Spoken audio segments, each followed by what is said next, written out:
They buried our real Australia under mud and monuments, and your grandparents knew it.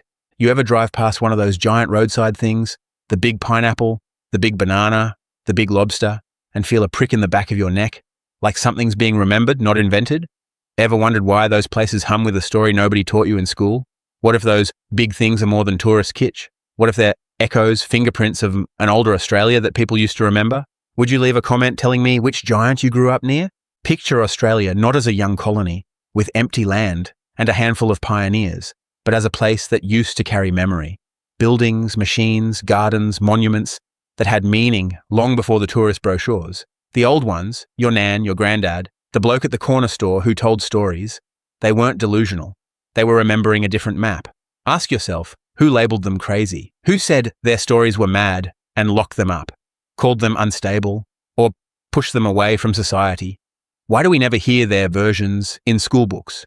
Back in the 20s and 30s, industry was rushing in. Banks and governments were tightening their grip, but a lot of Australians still carried the memory of the old world. They'd point at a ruin or an old hall and say, it used to be like this. They spoke about machines, great halls, networks that don't fit the tidy colonial story. They remembered a way of life that wasn't built on banks and taxes. Those memories were inconvenient, and when a memory threatens control, what happens?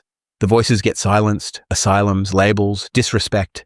Each voice cut off was a piece of the truth erased. Think about our towns, our abandoned fairgrounds, the grand old pavilions in the middle of nowhere. The official story says they're relics of commerce and pride. But have you ever walked into an old town hall and thought, this is too big for this place? Who builds such enormous halls for tiny populations unless the purpose was different? Why are there doorways buried under today's street level? Windows that open to dirt? Facades that don't match the size of the town? Have you seen them yourself? Tell me in the comments. When you look close, you notice engineering details that don't fit the story. Tunnels, half-buried stonework, ventilation towers that line up with the sun, arches that match waterways. Are we seriously supposed to believe these are all decorative? Or were they part of a network we're not supposed to remember? A network that harnessed power, moved water, made life freer. Why build something once if not to last? Unless we've been tricked into thinking it was always just for show. What's the oldest building near you? What do the old timers say about it? Go and ask them. If you don't know, comment where it is, and maybe someone else does, because the official history squeezes everything into boxes. Settlement, industry, progress, but the memories of old people don't fit those boxes. They speak of towns designed differently, priorities that weren't about banks, and they got painted as nostalgic eccentrics so the system could move on. Convenient, isn't it? Imagine a seaside fair in the 1920s. Not just rides and market stalls, but machines on display, glass domes, growing plants with strange light, towers humming with energy, statues of animals you've never seen in real life. The photographs we get now call those places pavilions.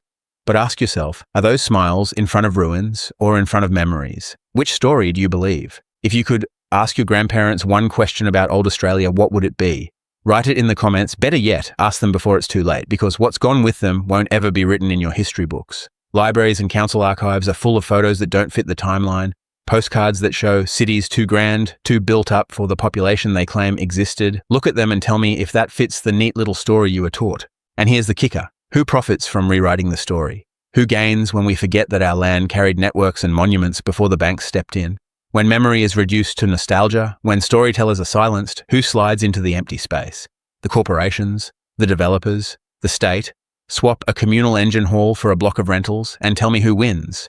Do you feel like you've been robbed of something? Comment yes or no. They call it a reset in whispers. 100, maybe 200 years ago, something shifted. Whole towns half buried, cities smothered, memory scrambled. And what are we left with today? A handful of half-sunken buildings, doorways under dirt, and big bloody pineapples on the side of the highway. Do you think that's just coincidence, or are we looking at clues? Have you ever noticed in your own town, an old pub or a bank, where the ground floor windows are half covered by dirt? Doors you couldn't possibly walk through without ducking. Who builds a door that opens straight into the soil? Did the builders get it wrong? Or did the ground rise up after something big? Look around, post a picture in the comments if you've seen it, because when you start looking, you can't unsee it. The older Australians, the ones alive in the 20s and 30s, they still carried fragments of the pre-mud memory.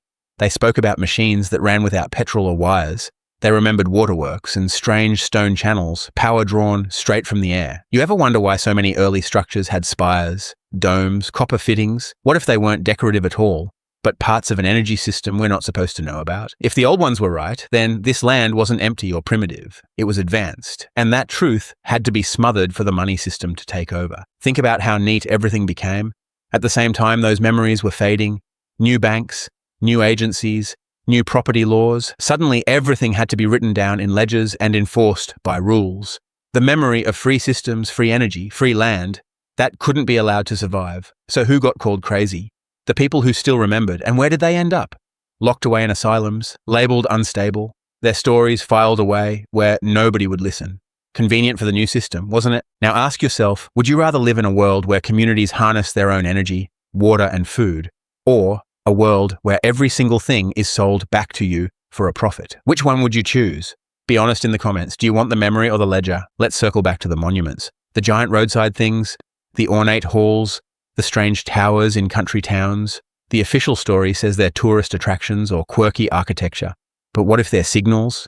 Anchors of memory built so people wouldn't forget? A big banana or a big merino isn't just a gimmick. It's a cultural echo, a reminder that scale and symbol once mattered in ways that aren't explained by commerce. Could it be that towns built them because some part of the old memory still whispered in the people who lived there? Do you believe that? Or do you think it's just coincidence? Tell me. Ask your grandparents, ask anyone over 80 if they remember the old fairs, the old parades, the strange machinery that seemed out of place. Were those things really just for show? Or were they the last gasp of a memory, too big to vanish all at once? Did you ever hear your elders talk about something weird and dismiss it as nonsense? Why did you laugh? Was that laughter your own? Or was it the system teaching you not to listen? The truth is, ridicule is a weapon. Call a person mad often enough, and their stories vanish. But what if those stories were the only keys we had to understanding what this land once was? That's what happened here. Our people remembered too much, so they were silenced.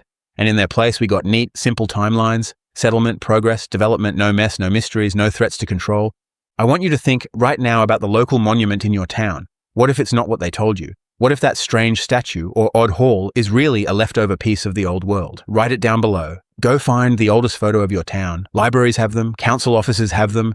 Look at what doesn't belong. Buildings too grand for a tiny population. Spires where they say there were none.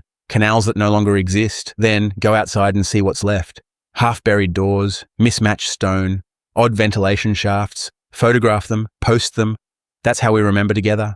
If we ignore the erased past, we become scaffolding for whatever they want to build next. That's the truth they don't want you to hear. Unless we choose to remember, unless we choose to ask the questions, then we're just cattle walking in circles. And I'm asking you now, do you want to be cattle or do you want to be human? Memory is resistance.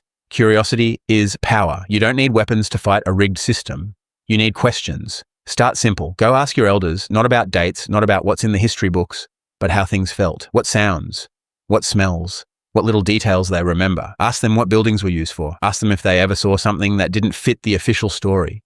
Record it, keep it, because that's gold they can't erase once you've got it in your hands. Then go into your library, your council archives, and pull up the old postcards and photos. Look at the scale. Look at the strange towers, the underground windows, the buildings that don't match the size of the towns. You'll see what I mean. Those pictures are proof that something doesn't add up. And when you find it, share it.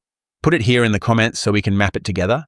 One person alone can be silenced, but thousands of us, linking photos, stories, memories, they can't silence that. Have you ever looked at an old stone structure and thought, this could be useful today? Maybe a hall with perfect ventilation, a channel that carries water better than modern pipes, or an old communal garden space. These aren't just relics, they're blueprints. What if the old world wasn't about money and banks at all, but about shared systems that kept life running without endless debt? Would you want to live in that kind of world again? Or are you too comfortable with the one you've got? Tell me honestly in the comments, comfort or truth? Which side are you on? This isn't about hating where we are. It's about widening the horizon of where we could be. We've been told for generations that Australia started as a colony and nothing more. But the buried doors, the oversized halls, the half-sunken towns, and even the roadside giants tell us another story. That something older, something bigger once stood here. Do you want that story back? Do you want your children to know there's more than the textbooks allow? Then help me. Say, I'll help in the comments and write the name of your town. Go find an elder and ask them about one place that's gone. Take a photo of the strangest building in your area and post it. Share the story. Together we'll stitch a memory so big they can't erase it. They tried to bury our past under mud, under ridicule, under institutions that silenced the voices, that remembered. But they failed because here you are hearing it again, and you have a choice. You can scroll on, forget this, and let the blank story swallow you. Or you can grab one thread of memory, hold it, and pull. What will you do? If you're with me, hit subscribe. Not for me, but so this memory stays alive. Share this with one person over 60 and ask them just one question. What did this place used to be like? Bring their answer back here, write it down. Let's make sure the truth of Australia isn't lost again. They buried it once. We're the generation that digs it back up. Start today. One question, one photo, one memory. Do it now.